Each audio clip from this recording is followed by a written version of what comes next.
So maybe you're thinking about training to become a counsellor in the UK, or maybe you're just interested in knowing a little bit more about the system, how people become counsellors in the UK. Stick around and grab a drink, relax as I talk you through a little bit about the system in the UK to become a counsellor in this video. Hi, I'm Stephen and I'm a therapist in the UK.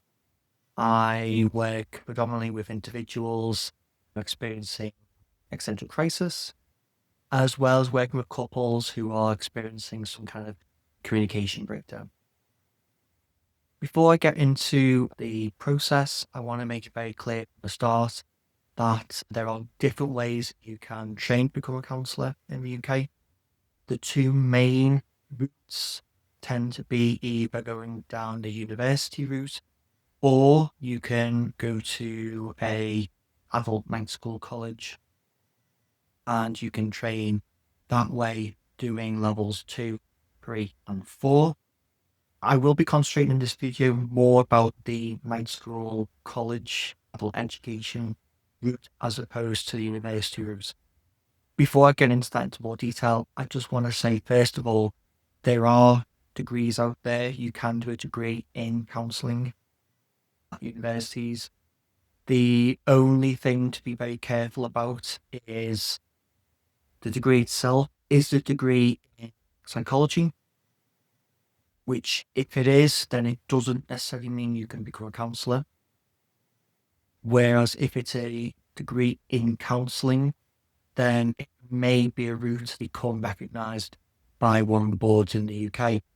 Main one that I'll be referring to throughout this video is the BACP, which is the British Association for Counselling and Psychotherapy. They're quite strict with what kind of titles, what kind of educational training you've had in order for them to recognise you as a therapist or a counsellor. So if you're thinking about going to university in September, you're considering a potential future in counselling after doing your degree, just be mindful of the fact that a psychology degree doesn't give you that route into the sector, whereas a counselling degree, a BA in counselling, might do. But always be very careful, because the general expectation is that you'll have done some kind of practice out in the field some point during your training. So it's worthwhile double checking your degree descriptions to see if it includes the 100 hours of practice, which is required by the BACP and others. So as I was saying before, I'm going to focus on the college system.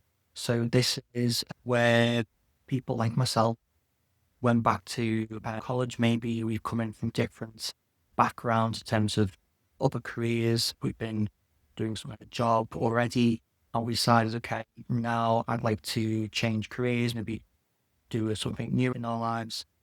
And for me, that was the case. And so I looked at my local college, their adult education division, and I took a look at what kind of courses they offered, and one of them was counselling.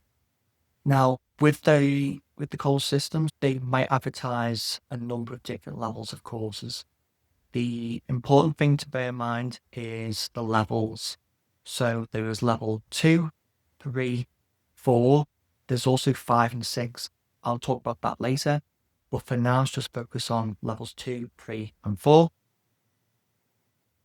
Generally, level 2 is simply a taster. It's an introduction to the topic of counselling. Generally in the UK, the level 2 is offered for free. In most cases, you can find a level 2 course which is funded. Not always, but it's worth checking. Often they are self-directed courses, meaning there's no actual tutor interaction. It's simply you read some articles, maybe you watch some videos, and you answer some questions, and you prepare like an online portfolio almost. I would say it's the typical way of going about it. It's the way I did it. It's the way people I know have done it. Some colleges might offer a level 2 tour course where you can attend a class of an evening, an afternoon, maybe a couple of hours a week, maybe like 10 weeks, 15 weeks long. It's not a long course. As I say, simply introduction. I think it's definitely worthwhile. Anyone who's interested in counselling as a career to pursue that course first, simply because it gives you an idea of what kind of expectations there are, the training further down the line, but also just gives you an idea of what to expect.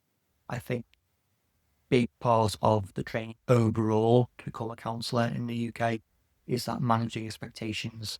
You might walk in with a preconceived idea of what it means to be a counsellor or a therapist, but you might find it very different to reality. And so level 2 is definitely a very good start place because it gives you an idea of what to expect in counselling in terms of career, not as a client necessarily, but as a therapist, as a working counsellor. The next step after that is then level 3. Again, it'll be offered at local colleges. Some colleges might ask or may expect you to have done level 2, some may not.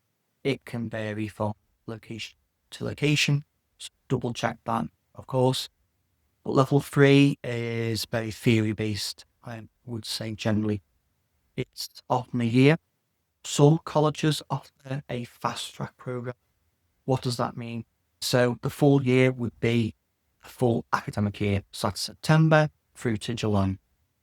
Some may do June earlier, but you get the idea. It's a full academic year. The other option is a fast track system where they may say, okay, come in January and you're going to work all the way through up until June. So it's a shorter period of time. The fast track is often compressed, meaning you spend more hours a week in the class in order to make up for the months between September and December, which the full year course would have covered. So they're the two options generally. And as I say, level 3 is theory based. It focuses mainly on the overall approach they're going to be doing down the line. Most circumstances in the UK, that would be person-centered, which is the approach founded and created by Carl Rogers. So don't be surprised if his name comes up. But often you'll be asked to contrast and compare person-centered, which would be the main approach, with another approach that might be cognitive behavior therapy, so CBT, which is quite common, more of a growing approach in the UK. Most people are preparing to work in an area with that approach, that theory. So it's a common one. The other one is psychodynamics, which is often heard contrast with person-centered during that 3 course. The psychodynamics refers to the words Freud. So it can vary because you might end up in a college where the tutor specialises in something else, and so they might play to their strengths and get you to compare and contrast with a different thing that they're an expert in. Maybe they know EFT very well, maybe they know EMDR. The options are endless, but generally it will be person-centered and, I say, the CBT or psychodynamic. Also, there's focus during level 3 on the role of counselling and therapy and the skills. How can those skills be applied to other areas? The rationale behind that, or the reasoning behind that, is simply because some people don't want to become qualified counsellors, qualified therapists. Some people simply enter level 3 in order to gain the skills of a counsellor in order to help their current career. Some people, I think back to courses I've been on, you have people who are maybe managers in company, maybe they are police officers, maybe they work in GP surgeries, etc.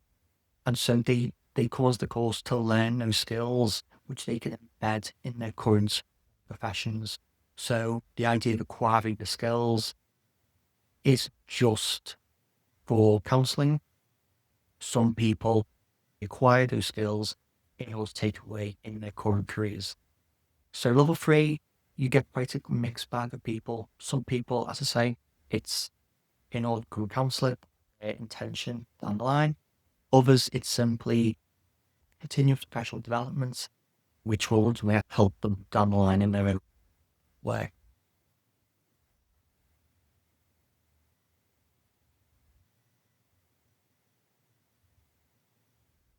Then, once you've done level 2 and you've done level 3, the final step is to complete level 4. And level 4 is the qualification needed in order to be a qualified counsellor in the UK. Now, level 4 is typically over 2 years, 2-year program. And again, it'll be run by a college provider. So it's worthwhile maybe sticking with the same provider throughout level 2, 3, and 4. Not always possible, but if you can, it's quite good for consistency, I found at least. Others who I've spoken to, they like the idea of switching providers each time because they got a fresh view or fresh eyes on the system or training. So choice is yours, but for me, I found the consistency the best.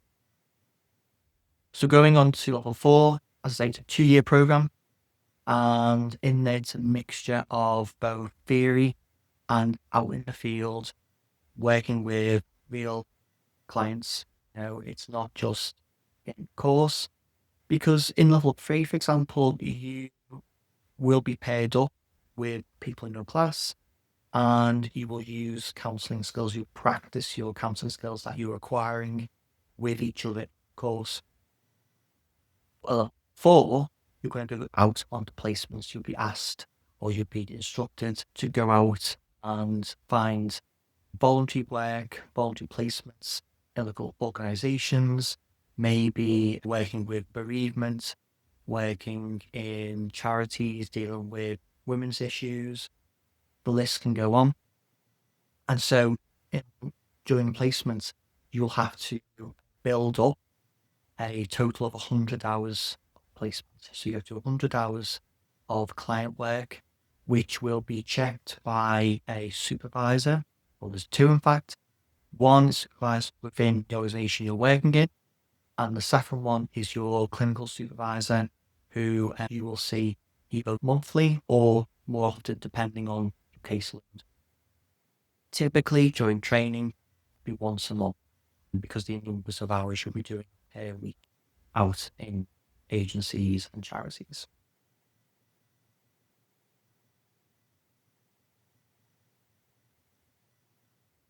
The other thing as well for is, yes, there's still the theory. So in class of the 2 years, you will do theory work.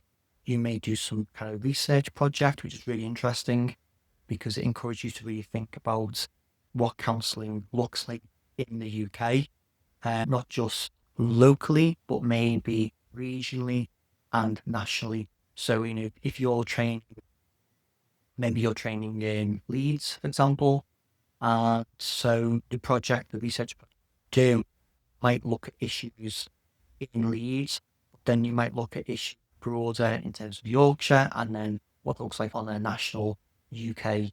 Just so it's interesting to make research for that reason, because you can really see, okay, what are the needs, what gaps, how can I plug those gaps once I've qualified? So it really sets you up for potentially your future career and future niches you go in and work in. That could be young people, men's issues, relationships, old age, how it looks like to work with older clients. The research really does help you work out what kind of niche you'd be interested to down the line after you've qualified. Of course, you look in more detail at the theory, you look in way more detail at the systems in place like safeguarding, diversity. How does diversity play out in sessions? That perceived power between the client and the professional. All these things are discussed. So it is really detailed before, because it's 2 years, there's more information and more things to study. But you definitely at the end for completely ready to go and start working. So as I mentioned, during the level 4 course, you will need to complete 100 hours placement. Why 100 hours? This is the amount that is expected by the BACP, which is one of many boards, but it's the biggest and most well-known one in the UK. So counsellors will have to go and do 100 hours outplacement, and they will log the hours. That will then be signed off by not just the tutor, but also by the manager in placement in the charity, in the agency that you're working in, and by your own clinical supervisor.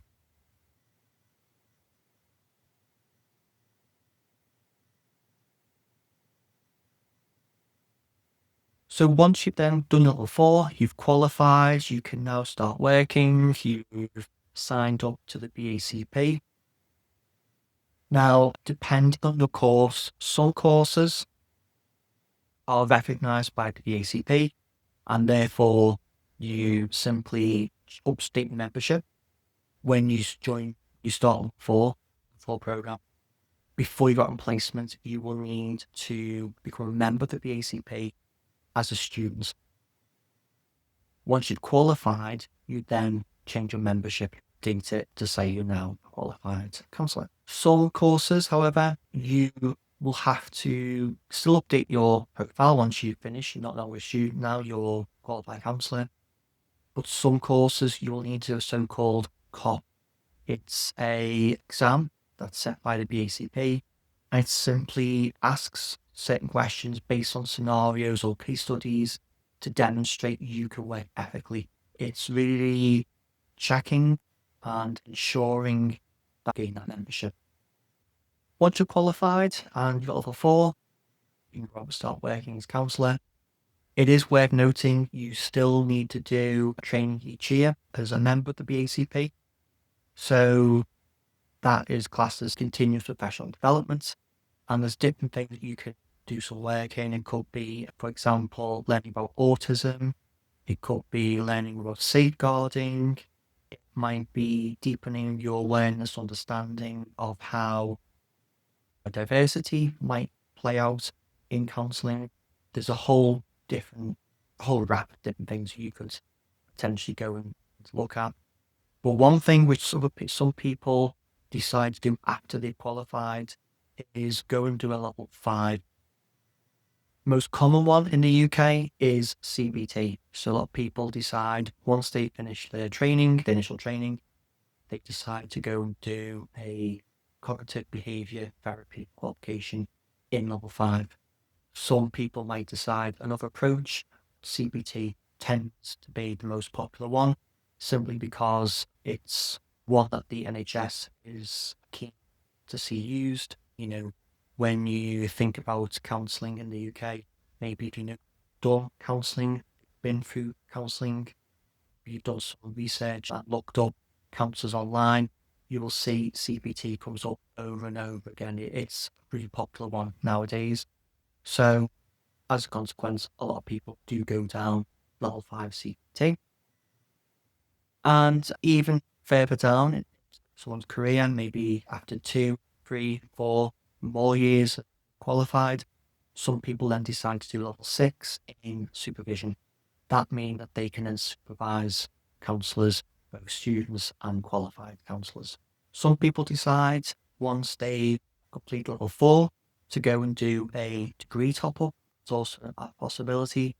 Simply that they complete level 4, they've got their 100 hours placements, they're qualified. Some people want the recognition of having a degree title. Some universities offer a top-up degree, which usually maybe 1 year to complete it. So that's an option as well for people afterwards.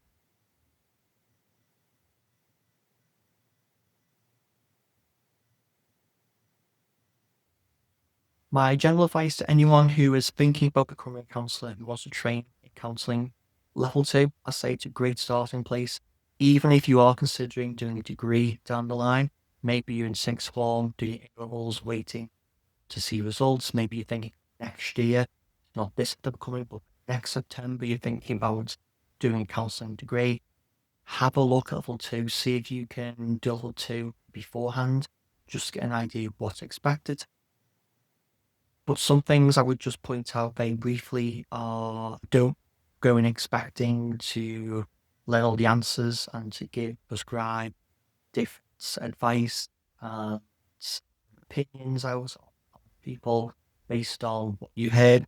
It's kind of not what goes on, especially person-centered therapy, which is, as I said earlier, is the standard training in general. Also, be prepared. It's not just a course that will look at things in a very theoretical, very academic way. It requires a lot of you personally and emotionally. When you're in the course and you're in the classes, you will be expected to reflect on yourself. Think about, okay, you've learned these points of theory. How does it relate to you personally? How does that relate to your personal experience, your personal emotions? The course is quite demanding emotionally because ultimately, if you can understand yourself, understand your own emotions, you're able to give yourself some empathy, then you're able to then start giving it to others. So do expect when you go into courses to really go through the ringer. Emotionally, it's not just you turn up, make some notes, write an essay, and that's that done. It does require a lot of you. If you've got any questions about the training experience, would like to train as a therapist, maybe leave some comments, leave some questions. If you're thinking about training, maybe you already signed up for a course, I'd be curious to hear what you're thinking. Oh, excited, being nervous. So I'd be curious to hear what that's like for you. I'm sure there's things that you are thinking about or wondering. So give me a little comment or maybe contact me if you wish, and I'll try and get back to you. If you want to learn more about my work, I've left some links in the description to both my website, also to my profile on Counselling Directory. Otherwise, I will see you next video. Bye.